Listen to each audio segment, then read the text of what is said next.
On the Couch with Ando, and it's brought to you by Rachel Laurie, Ray White's North Adelaide. So if you're thinking about selling, give Rachel a call. Fantastic supporter of SA Sports here in South Australia, that's for sure. Stephen Bomber Hamilton, how are you? Welcome. Thank you. Now, all the way from Riverland as a young kid, first of all, was it for football or was it more just for lifestyle? Well, I popped out in Loxton, that's where my mum had me. Yeah, but, just popped out, yeah.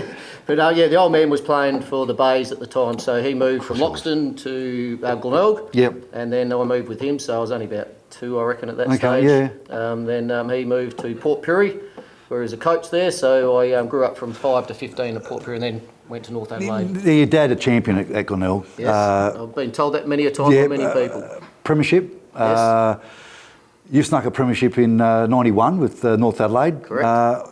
There wouldn't be too many father-sons of two different clubs winning premierships. Yeah, well, it's my understanding we're the only one. So apparently, is that right? Well, apparently there's something on one of KG shows back in the day. Yeah. That was the question. Someone rung up, got the answer right, and I was told that was the question and the answer. So isn't that amazing? I don't know if that's factual. Jump on Google if you want to check. The only one I'm thinking of, was Peter Motley, of course, played at Sturton a grand final, but they lost against Westies in '83, and of course Jeff won 6, I think, at Port Adelaide. Won, but you both, yeah, that's it. I'm just sort of trying to work out some fathers and sons. So you've done well. That's fantastic, isn't it? Yeah, tell the grandkids if I ever have one. So you started at North though. How'd you get to North Adelaide? Well, as I said, because I thought you would have gone to Glenelg. I mean, yes. That would be just the pathway. It's funny. I signed up with North Adelaide the night before Glenelg rung me. So apparently some of Dad's mates rung up and said, "Hey, you better get on to Bombers, lad. He's about to sign for North Adelaide." So. Did you follow Sturt as a kid, Glenelg as a kid? Yeah, I was out the backyard just all watching the Glenelg players and kicking the ball around. Absolutely. So, yeah, they rung up, but I'd already signed. And as I said, Dad went to Pirie to coach. North Adelaide's that area, so that's how that came about. So were you in the area for North Adelaide at that time, like schooling and things like that? Because you signed up, obviously, at 15, 16. Yep. So that was your area? Yeah, correct. Yeah, wow. And then off to the big smoke. I think you got drafted 74, number 74 or something like that in 1988. Yep. And over on the same draft as Wayne Carey? No, he went a year before me. He went a year before you? Yes. But from, of course, North Adelaide as well. Yeah, correct. We played 17 premiership together. That would have been fantastic. Yeah, it was. We had a few league players come out of that. Adrian McAdam played in that as well. Yep. Shane Tongery.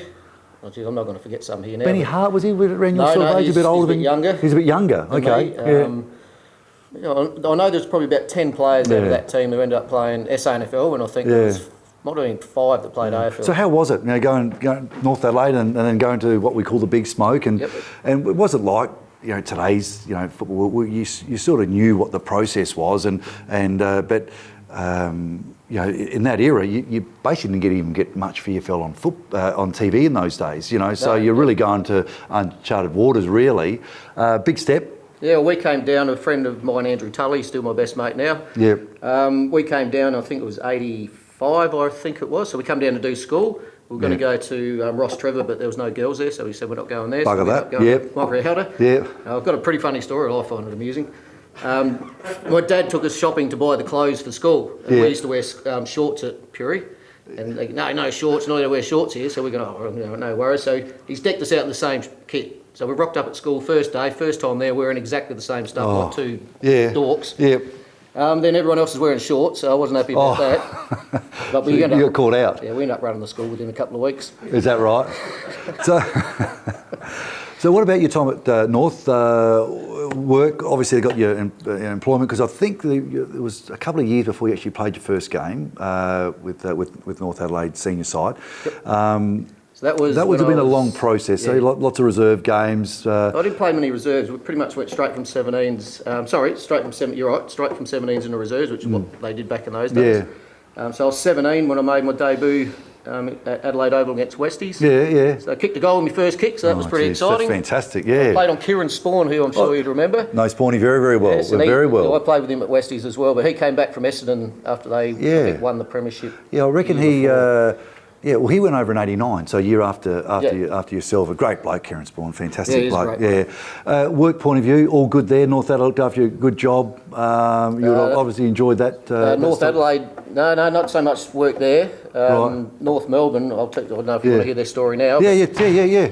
All right, I haven't told many people this. Right, good. First. This is the first time before the bounce. Anyway. Yeah. So, yeah, I was meant to do graphic design here at uni. So no one in my family had ever been to uni before. So Mum and Dad were pretty proud. Yeah. And I was pretty excited. So North Melbourne came and said, look, we can get you into uni in Melbourne. So parents went, all right, no worries. Well, go. Yeah. So I rocked up at Melbourne Uni, gone Stephen Hamilton, North Melbourne. They're going, you're good on your stupid. And I'm going, what? You're going, no, yeah, where's all your drawings? And I'm going, what drawings? Well, no one's told me any of this. So I didn't get into uni, so obviously wasn't happy. Right. I went back to the club. You imagine my parents were real pleased as well. Then they got me a job with Bob Ansett, who was obviously the owner. Yeah, of course, back in the day, and he had an advertising agency. So got a job there, and basically, guess what I did all day? Oh, you've been doing some sort of marketing and Nothing. What do you mean nothing? Just sat. I had my own office, and I just sat there. You sat there, clocked in, clocked off, went training. Doodly bop. That was a song I remember because I sung it that many times. You did nothing. Correct. So I told the coach, Himmelbush at the time, I said, mate, I'm just rocking up there, I'm doing nothing. All the people there were hating me at the start because, I'm just a token job. Yeah. End up winning them over, but that's Sure you would have. that's not the point. So I told the coach, and then that was in '91. So they had a major client was Pyramid Building Society at the time. Don't you remember? I do remember. They collapsed because I won the Herald Sun Award. Yep. There to ring up the football manager, say, look, there's 15 grand. I won it by one vote against Mullane. Yep. And rang up and said, oh look, can't pay it. can you just find out how if I can get that check and all that sort of stuff? He rang me back and said, no money, Greg. There's no money. You'll be lucky to get 10 cents in the dollar. Does not surprise me. That was back in '91, so it was a pretty ordinary time. 16% interest rates and all that sort of stuff. Yeah, that was nasty those days. But what about your first game? I mean, that was must have been so special for you. I felt like I could run the 100 in 2 seconds. I could imagine. Yeah. So how did that come about? Thursday night, or did you know perhaps earlier than that? Did they say, look, we're thinking going to play you this week? I can't really remember that much about that. I remember obviously just running out on the ground. That's probably the only thing I really remember about that game. Yeah. I played on Robert Harvey. Oh, yeah, that's... And Himmelbush had me running around in the back pocket on ball tagging, which I've never done in my life. I'm more of a half-forward flanker. Yeah. So I think he was trying to teach me more of a defensive side of my game. Which I didn't appreciate. Yeah, no, don't want to. You want to kick goals, yeah, you want to play footy, so I played there. But yeah, Harvey was my first bloke I played on. Oh, well, yeah, that's a good scout to have, isn't it? Really, yeah, I think fantastic. There's a photo up there was a photo up in the club rooms because I back pocket running back in. Big pluggers coming out. I'm just doing that one. Just doing that one. 69 kilos. I'm going to get smashed. You're going to get hurt there. You're going to get hurt. Got enveloped by him. But it's amazing. You just talk about some of the two of those players. They're both Hall of Famers. Yeah, correct. So you're out in the ground and you're playing with some of the great players against, which we just mentioned a couple, but also with. Yep. So you've played with some fantastic players at North Melbourne. Yeah. Well, Wayne Carey's obviously the standout. Number one. So again, as I said earlier, we played under 17s together, but we're best mates back then. Lived together in Melbourne, so I could tell you a lot of stories, but I won't in this forum either. I don't think we're allowed to, are we? But a great bloke. I mean, what a wonderful person. Yeah. And so what about some of the other players that Glennie Archer, of course? No, I'd already left. Right, okay. I'll tell you my leaving story, which is probably the best one. Fourth game, I was told to get myself a job. So this is after, remember I said I got... Yeah, you've been doing nothing for all that time and collecting the pay. Bob Ansett, they lost their business, he went bankrupt. Oh, they did too, that's right. So I lost my job, and I was told to get myself a job, and I'm going, hang on, you meant to get me into uni, then you get me a token job, then I lose my job because this all fell over, and now I've got to get myself a job. I'm 18 years old in Melbourne, I don't know anyone. Oh, wow. And guess what happened? My fourth game, got 2 Brownlow votes, and then got dropped. Fitzroy. Correct. Yes. Got dropped. How does that work? Did you? Look, I got stroppy. Let's on the Brownlow night, and it come up that particular game. Did you think I'm going to get a couple of votes here? I'm around the mark. I wasn't even watching it, so you weren't even watching it. I just got a phone call saying, you got 2 votes. I went, oh. That's good. Yeah, bloody fantastic. They said, what game was it? And they told me. I said, that was a game I got dropped. But did you kick a couple of goals that game, or were you tagging again?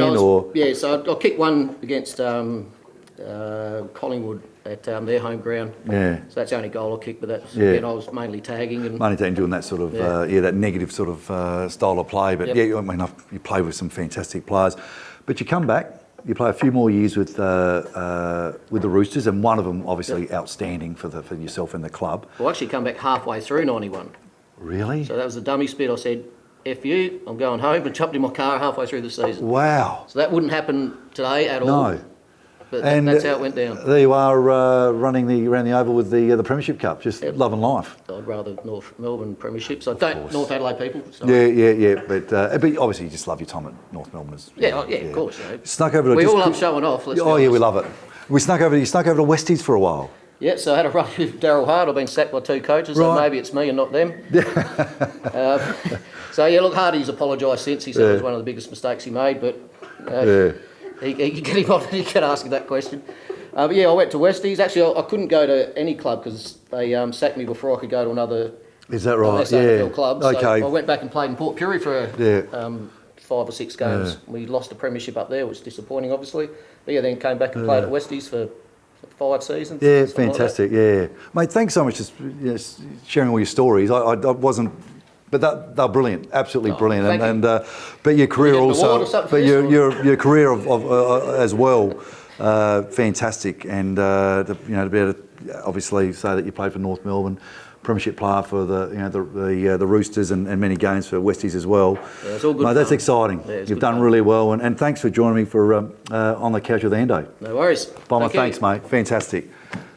Back after the break. Another fantastic episode of Before the Bounce here from the Alma tonight. Ando, it's been a lot of fun. I love doing it live. Yeah. It's brilliant. But as you know, we need sponsors to get us on air, and we've got to thank them. No, and they are. They've been fantastic. All of our sponsors for each segment tonight, and those as well. My Foot Doctor, the Prince Albert Hotel in Gawler, Metro Air Conditioning, Dave Benson Caravans, Battery World as well. Modern Trailers, another fantastic one. MGA Insurance and Rewards International as well. It's getting to that time of year where clubs are looking to get their trophies and that organised. But there's going to be a lot more coming from us here at Before the Bounce over the year in Piranha Media. So make sure you're liking the page, jumping on Piranha Media, and there's going to be a lot more content coming up for you. So thank you for joining us again tonight, and we'll see you all next week.